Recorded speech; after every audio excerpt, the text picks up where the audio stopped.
recording. Hello again. So let me introduce in person Elisabeth Bronfen. Welcome to this launch of the book and a chance to discuss it and help the readers to understand why it's such an important project. So, Elisabeth, you have an extraordinary record of writing across so many disciplines, from music and opera. You've written about Wagner, to the concept of the diva, talking about Elvis Presley and Cleopatra, and deep investigations into major writings by women in the 20th century, very profound engagement with cinema. You are the professor of English and American Studies at the University of Zurich. You're also the Global Distinguished Professor at the University of New York.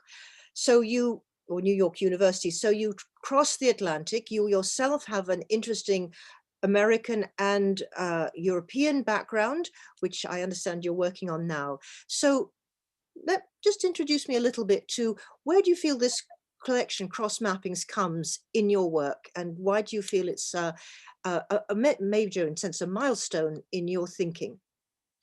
Well, it's been the case that ever since I wrote the book Over Her Dead Body, which was interested in the representations of female bodies and how the feminine body becomes the place where death gets to be negotiated, I had a bit of visual material in there, particularly Hitchcock's film Vertigo. But once the book got published, artists got interested in this work. It was, after all, the first book that really said, let's take the representation of female corpses seriously. Up to that point, people would say, what female corpses? You know, the major female corpse in our culture is really that of Christ.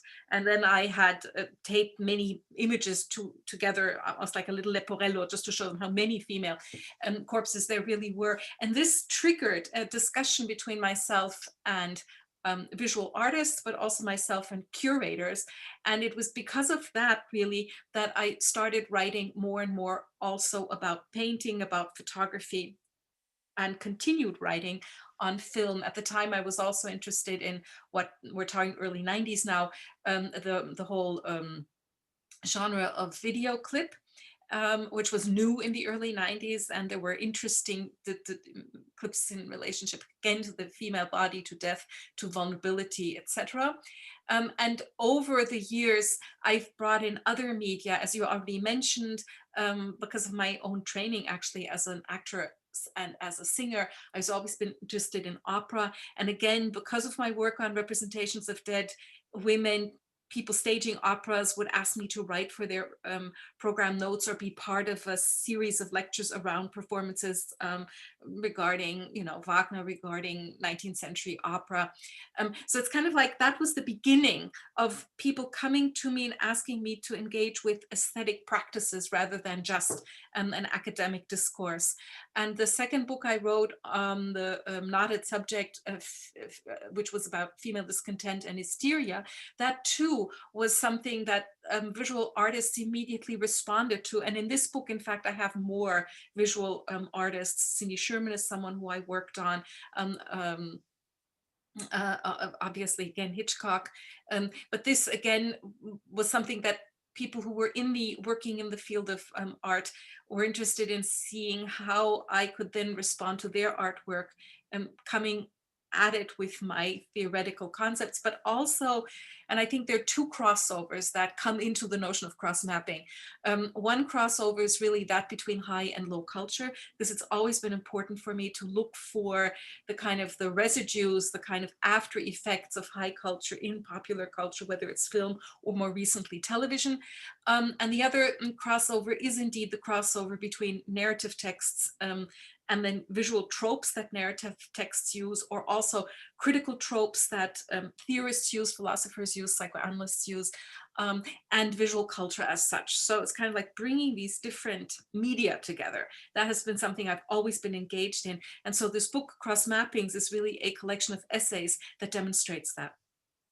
Thank you. That's very, very helpful. So let's look into this concept of cross mapping, because it's not just a kind of a methodology of linking things. You really are articulating a concept that enables us to go beyond these inter and trans things. There's something deeper in there, and you're suggesting that certain things can be tracked across these different forms that are not just simply borrowings, they're deeper structures. So perhaps could you talk a little bit about it? Because I understand obviously you're engaged with Warburg in your methodology. Abi Warburg, a Hamburg art historian who wasn't interested in art history as style, but the history of the image, and the image as a kind of container of intensity, of memory, of ecstasy, of depression, of the extremities of human experience and affects. And it's almost as if the image is a kind of like a little mnemonic, a memory, a little battery holding this. And you have a particular way of taking that out of the rather sort of local studies of the Renaissance and the classical art, which was Abi Warburg's, into our very contemporary culture, as you say, of film and TV and media and extended visuality and contemporary art. So tell me about cross mappings. Well, I came up with this concept because I'm always looking for analogies, and that is to say, not obvious analogies, but rather analogies you discover. And there has to have to be points of connection. I mean, it's not an eclectic reading of things that I think might be interesting to be brought into conversation, but there has to be one point at least that connects, let's say, a Shakespeare text and an opera, or a Shakespeare text and a television show, or a novel and a set of photographs. Um, and what I was interested in here is not just saying, okay, I see a certain analogy, and with this analogy, I'm interested in concepts like inheritance, that, for example, Hollywood inherits concerns that Shakespeare had, or that quality TV these days inherits certain visual formulas that you might find in paintings in the 18th or 19th century. But I'm also interested, and that's where Warburg became such an important theorist for me, in his connection really with Sigmund Freud, of course, the notion that there is something like a cultural unconscious, that this is a repository for all forms of intensities, traumas, dramas as well. They are there, and we tap into them, or perhaps they tap into us, because one of the important concepts for me also is that of haunting. That is to say, it's not just that we choose to return to certain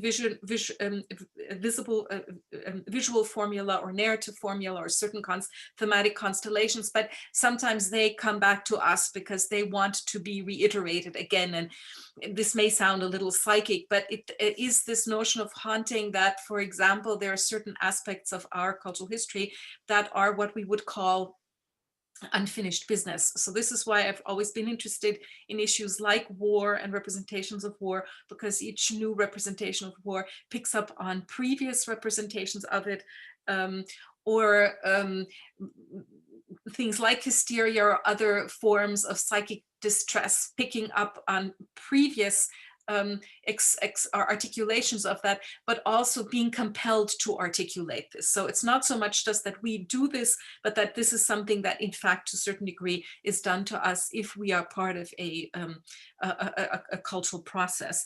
And with the interesting thing for me with Warburg is he comes up with this idea of the pathos formula, or the visual formula, and he makes it quite clear, and I think this is thought in psychoanalytic terms, makes it quite clear that the first visual formalization is already a formalization. That is to say, there is no formalization. There is an intensity, but the intensity that he's interested in, or the energy, or the trauma, if you want to use that concept, in order to be articulated, already has to have been formalized.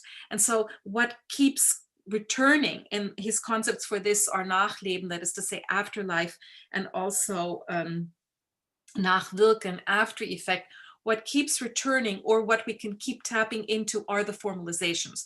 And so while he was just interested in that one moment, namely where pagan culture breaks back into Renaissance culture, I thought it's interesting to use this as an idea to talk about other forms of transmission, or other forms of traveling, if you like, of visual formula of narrative constellations, moving, let's say, from the early modern period, because I'm so interested and invested in Shakespeare, into the 18th or 19th century and into the 21st century, moving, that is to say, between different historical moments, but also different media. Because that's the other thing that I was so interested in, partially because people in theatrical practice do that. They have far less problems mixing, I don't know, Shakespeare with The Sopranos than academics might. But seeing that so many people in the art world, whether they're performance artists or whether they're stage direction, opera, theater, pick and choose, but often too eclectic for my taste, I thought,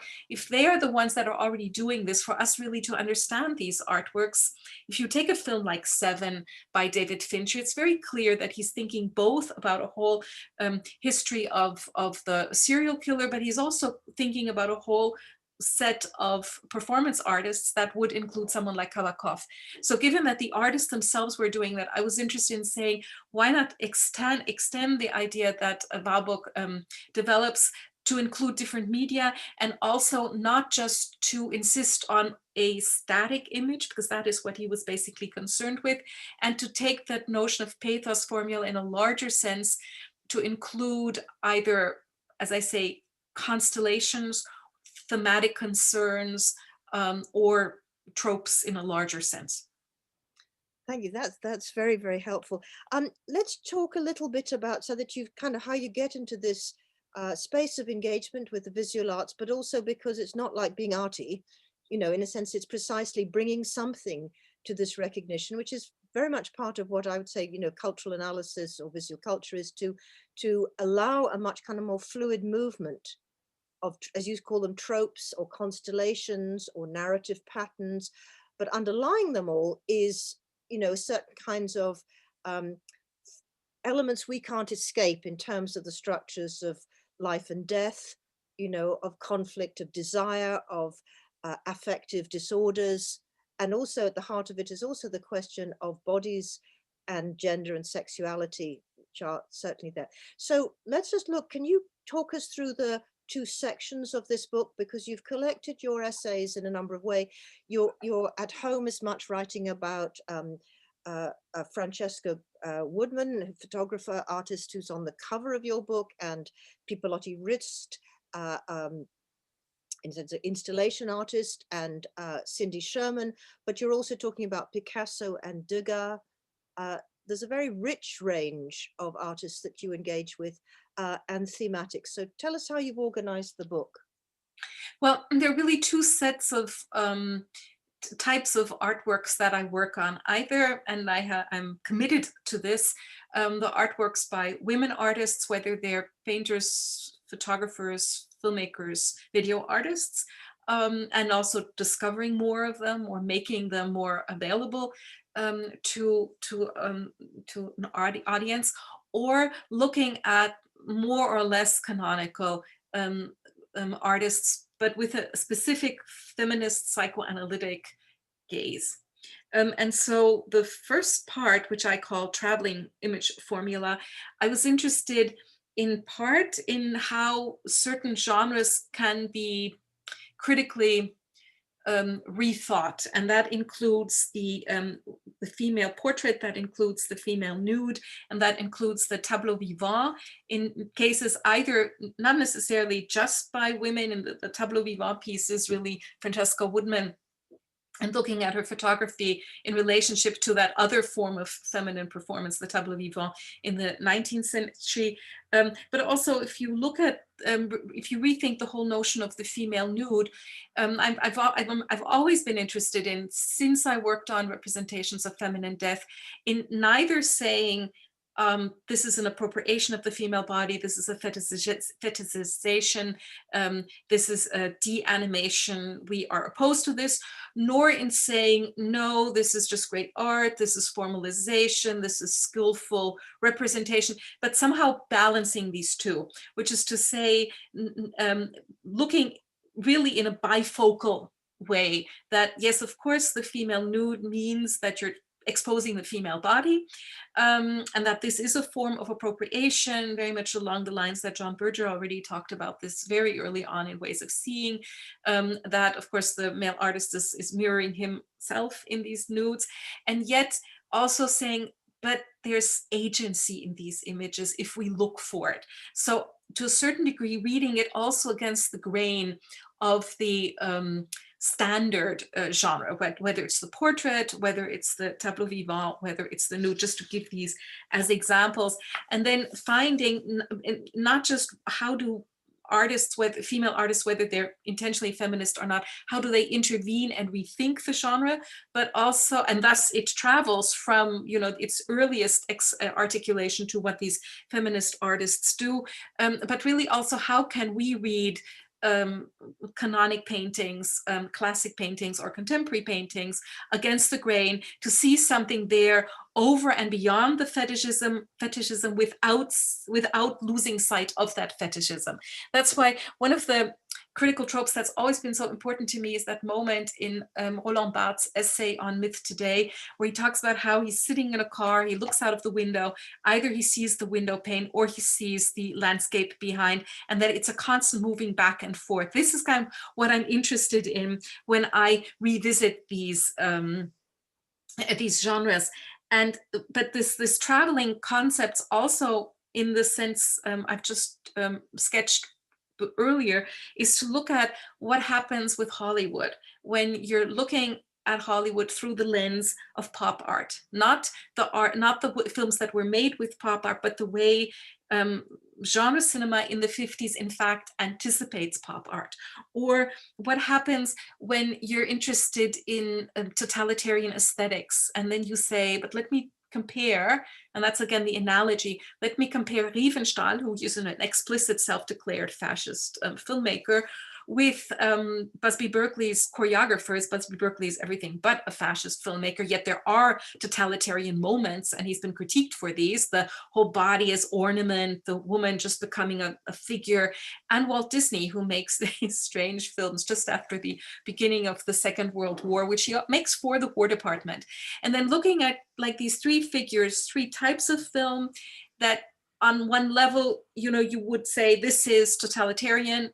And on the other hand, then, but if you compare them, you also notice what is different between Riefenstahl and Busby Berkeley. And to be completely clear, because in Riefenstahl, you realize that there are no parade of faces. There are not these moments of where you see an individual, which is so important for the whole body choreography in Busby Berkeley. And in a similar manner, you know, then tracing what is Wagner's Isolde doing in Hollywood, and how do they appropriate it, and how do they rewrite this? Or similarly, Shakespeare in television shows like The Wire.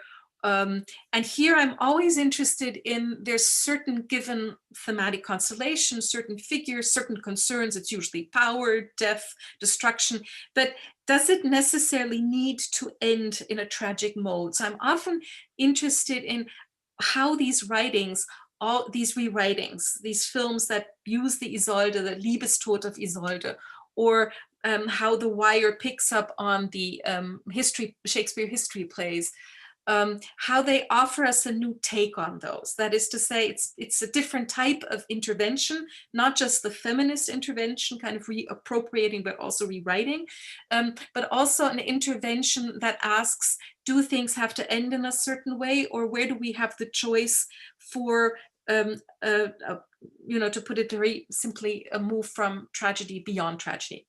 So it's not just how do image formula travel across the ages and across the media, but also how do they allow us to rethink certain plot lines, rethink certain characters and figurations.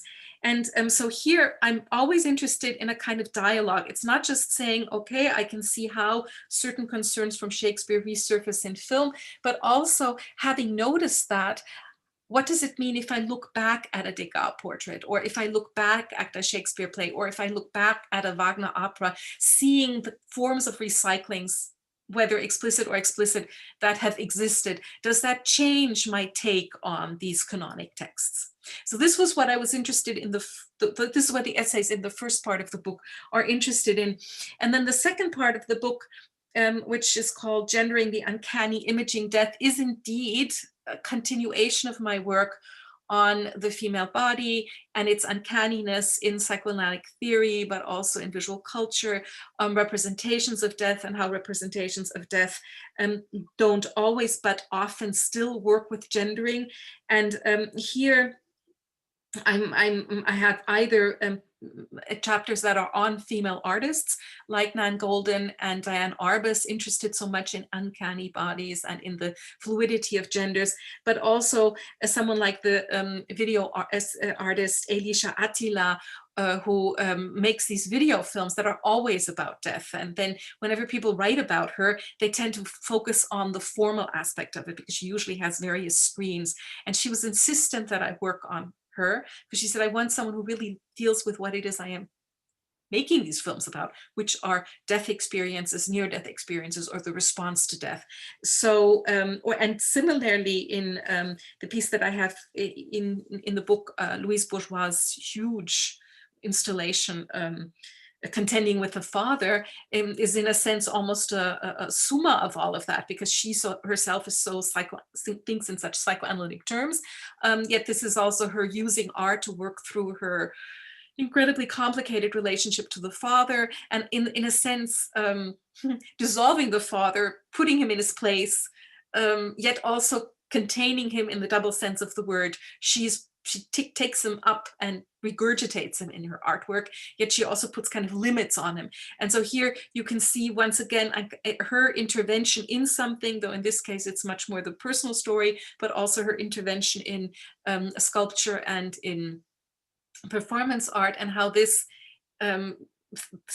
looks differently through the lens of not just psychoanalytic, but also feminist critical language.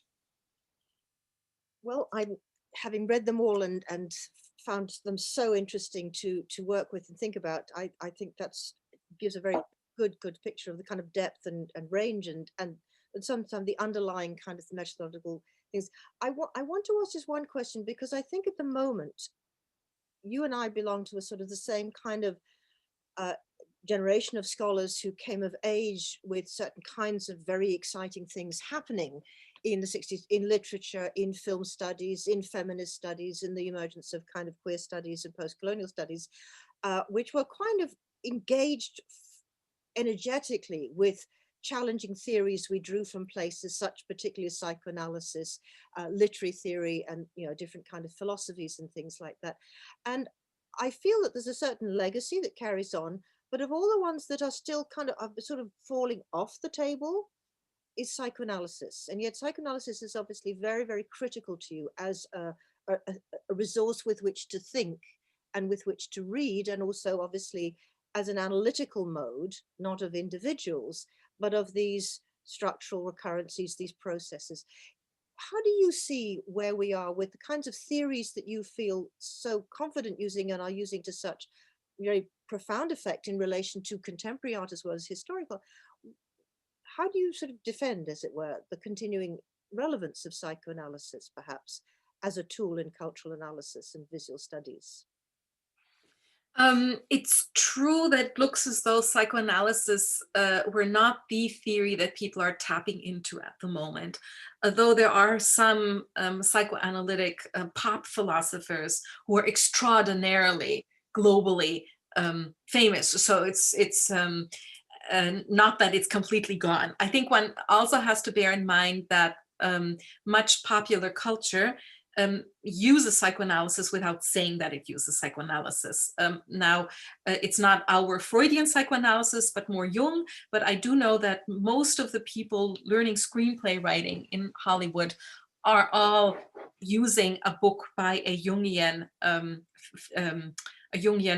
psychoanalyst who, so that the plot stories we get are very psychoanalytic. They're rite de passage, they're family stories, national catastrophes are negotiated by virtue of family stories, resolving the tensions between the genders, between the generations, etc. So I would say there's a huge amount of psychoanalytic thinking in popular culture, in many novels actually, that are memoirs, that are rite de passage memoirs, that are all about finding or firming up your identity, but the language isn't necessarily explicit. So my position would be, first of all, teaching students that they should continue to engage in psychoanalysis, making clear that, of course, there's certain aspects of Freudian thinking that are 19th century, that one has to rethink a certain of his concepts, like this ridiculous idea of the penis envy, but that it's not so much um, or rather understanding that this is contextualized within Middle Europe, bourgeoisie, assimilated Jewish culture, and very patriarchal culture, but taking away to a certain degree some of the semantic issues and pointing out, but it's the way he's thinking.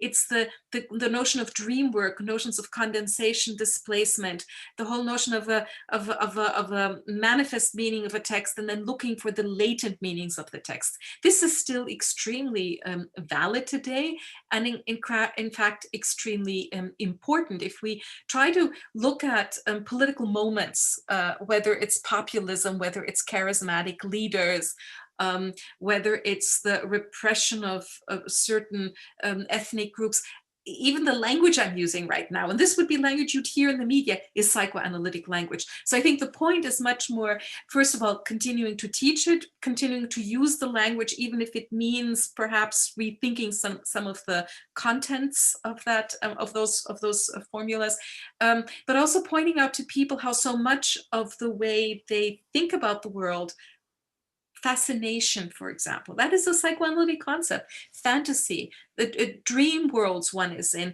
reality, loss of reality, psychosis, these are all psychoanalytic concepts, pointing this out to people, that in the very news we're hearing at the moment about political leaders, much of the language that's used is psychoanalytic. And then I think that psychoanalysis continues to be a way for us to understand, especially situations around us that are not coherent, because that's what psychoanalysis tends to draw our attention to, the contradictions, the difficulties with finding resolutions. And most importantly, but this is kind of the concern that has gone through all of my work, starting with the book on Over Her Dead Body, is indeed mortality. It's things having to do with vulnerability, having to do with fallibility, having to do with fragility. And it seems to me, at this moment, as we are, now well into 9 months of a pandemic, the thing that we really do need to address is not just why did we not think this was going to come? Why were we not prepared when we had all the information we needed? Well, because we didn't want to know this. And here we are using, again, psychoanalytic language, averting one's gaze, denial, and especially denial of that which for Freud was so much part and parcel of being human, namely mortality. And his whole point about disillusionment is that he says, we are disillusioned. This means that we no longer are in a state of being illusioned. And why he realizes the importance of fantasy, the importance of illusions, the importance of symptoms, if you want to see fantasies as symptoms to a certain degree, and illusions as well. For him, it's always a balancing between the two, to a kind of honest evaluation that is beyond or outside or after illusions, and recognizing why illusions, fantasies, symptoms are important for us to survive. And that, it seems to me, nothing is more crucial at the moment than readdressing this in relationship to whether we're talking about the whole fallout of globalization, whether we're talking about the incredible contradictions we are faced in relationship to immigration, or each European and North American countries in their ethnic diversity. When we're forced to deal with these, that's the language, I think, that will still allow us best to grasp, because it's the language that doesn't try to resolve things, but that says, here are these contradictions, and what do we do with them? And the other thing that seems to be so important for the 2020s is how much so much of our interaction with each other, but also the political interaction is happening not on a real level, but on the level of the imaginary, that is to say, on the level of fantasy. People aren't voting for people because they're really voting for these people. They're voting for the stories that they're being told. And that, again, everyone is saying we need a narrative for this. What is the story we're going to tell? That too is psychoanalytic thinking. And my sense would be that artists, whether they're explicitly or implicitly working with this, or rather that they are implicitly working with it, even if not explicitly, although ironically, the people doing it most explicitly are people in popular culture, notably at the moment, television drama. Perfect question, because then my next question, was to do with this sense that people have, is that at a certain moment, in sense, exciting narratives and charged stories and compelling drama had sort of slightly shifted from the big screen to a whole new form, not only to television, but to serial television writing. And I remember we shared at the same time a kind of incredible excitement about The Wire that, I'm sure lots and lots of people did. And like you, I kind of, I did a thing on it about kind of, in sense, the question of the tragic hero. I think you've engaged with the question of the crown and the kind of the princes, who do or don't. I got a slightly kind of different central character that I was very fascinated with. But obviously we've seen this happening. And so television dramas, so you've written now about Mad Men as one particular series, and then serial Shakespeare, which seems to link back to this sense of reminding us that these divisions between high culture and low culture are not, because Shakespeare wasn't high culture anyway. It was a certain kind of, he had a relation to court art, but he was also performing for the people. So perhaps, obviously the sense, of course, I've always said, is that artists in the 20th century went to the cinema. They're the first century of artists who had cinema. And now, of course, we've got these different things than television. So it seems to me from what you're writing that you're asking us to interconnect without confusing, installation art or, photography, art using photography with television, but this is not just cross mapping at a conceptual sense, but there's this level at which we are the kind of site of this interlocking series of sort of psychic events and psychic histories, and the ones that we find, which give us these formulations through narratives or images. Do you think television is changing something important, or is it just the sort of a new form that is taking up something that used to be more part of the blockbuster? So the kind of what we call the kind of great crises of life and death and drama and power, which were in the cinema, used to be in the theatre, then the cinema. What's happening in TV that you think is interesting? Well, I think on the one hand, when The Wire came out, that really is the watershed. I mean, you could say Sopranos is the watershed, but somewhere between the two. And the first thing one said was that this is the classic 19th century novel for the late 20th, early 21st century, because it's long. It allows for a long identification with characters. Even if you binge watch, you're spending many, many hours with characters that you much longer than you would if you were going to the theater or the opera or reading short novels, rather long novels. Then again, also because classic 19th century literature works with many different characters, but they tend to be parallel stories or stories running parallel, which is very much what a TV drama does. You tend to have a set of characters. There may be some set of major characters and minor characters, but even down to the point of the editing, you tend to be at the same time with 3 or 4 different stories. So it's kind of like you're moving in and out from the one story to the next, to the next, to the next. And I think the form itself is significant here. It's not just that it's many hours as opposed to 2 hours, but that because of television and because it's serial, you have parallel running stories. And by having parallel running stories, even if you still have a main or a set of main characters, they are not the center anymore. So it's a decentering of the narrative, and it's a decentering of our sympathy with the characters. and thus in an interesting way it's a democratization. So that a show that I was got very interested in, Deadwood, which is one of the big classics as well. Of course, you have the three men that run this western town, and they tend to be on the first floor looking down on the thoroughway. But then there are many different people on the thoroughway, and that's where ethnicity comes into play. There are African Americans, there are Native Americans, there are Chinese, then there are men and there are women, and they decenter not just the power on the narrative level of the men on the top, but they also decenter them because we are more interested, or at least as interested, in many different characters rather than just one or two characters. And the other aspect that's so important about these television dramas is that they are television series. It's not just that they will then make a spin-off of a show or they will get the prequel to the show, but because it's serial, there's the idea that these are ongoing stories, and that means that the whole notion of resolution is a different one. There isn't a resolution. It's kind of, it stops, but the series could go on, or it could go on in a different manner.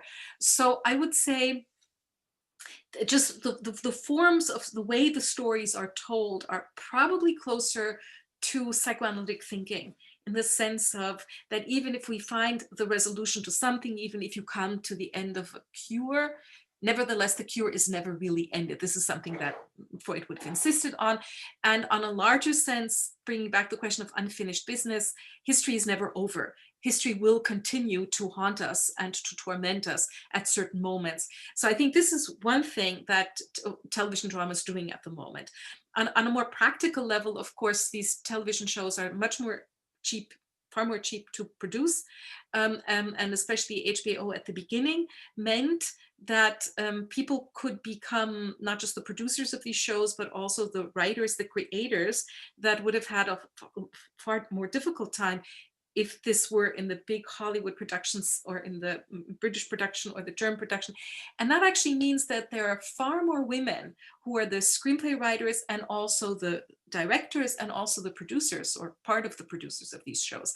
That is to say, in some wonderful way, it's become a place for women to actually script the stories that many people are watching, because of course the way these shows are watched is different as well. Netflix was the first that decided with House of Cards to simply produce a whole season, sometimes better, sometimes less well done, and just put it out. Same with The Crown, it's out there, and then people can watch this in one go, or they can watch it over and over again, or they can watch bits and pieces. So the whole, both the experience, the spectatorship, but also the dissemination changes. And if you then know that so many women are also involved, including someone like Robin Wright, who's not just the actress in House of Cards, but she's the producer in House of Cards.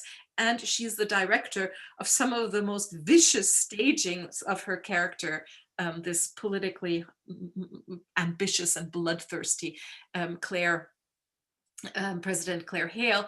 Then you see that the stories are changing and the perspectives on the stories are changing. So that's where I would say this is indeed a form for the early 21st century. It has, of course, by now become commercialized, and it has become fashionable, and in fact people aren't going to the movies anymore.